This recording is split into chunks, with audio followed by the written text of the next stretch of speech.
afin que tous soient un.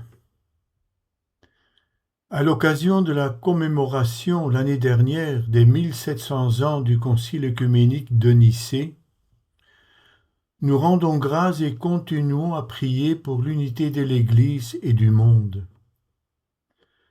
De nombreux événements y rencontrent, notamment les efforts en faveur de l'unité de l'Église, visibles lors des récents contacts et visites de toute la chrétienté, témoignent d'une volonté et d'un désir explicite de poursuivre la réalisation de l'unité de l'Église pour le salut et la rédemption de ce monde.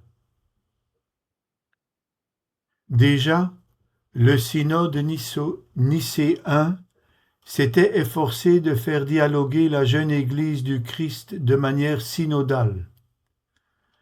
Un concile réuni à la Pentecôte, la descente de l'Esprit de Dieu, pour chanter l'esprit de vérité dans et à travers une diversité de langues théologiques et liturgiques. Un esprit qui, au nom de cette vérité, remplit, comble et accomplit tout et tous. La profession de foi de Nicée-Constantinople professe donc la foi en une Église une, sainte, catholique et apostolique. L'unité de l'Église primitive, tout comme celle d'aujourd'hui, trouve son essence dans la catholicité de l'Église, corps du Christ. Cela signifie que la vie de la jeune Église, le rassemblement dans le corps du Christ, réalise sa vie selon la plénitude de la Trinité omniprésente.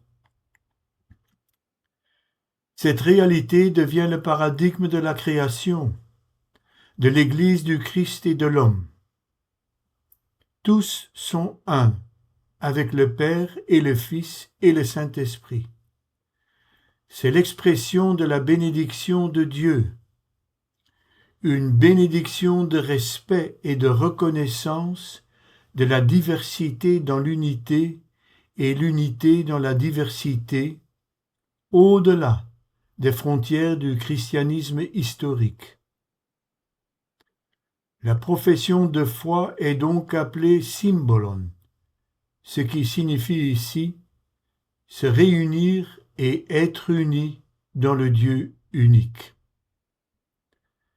Cet esprit de grâce harmonise la polyphonie des traditions chrétiennes en une unisson et une doxologie monodique, dont l'amour pour chacun est le couronnement ultime d'une mosaïque sans précédent.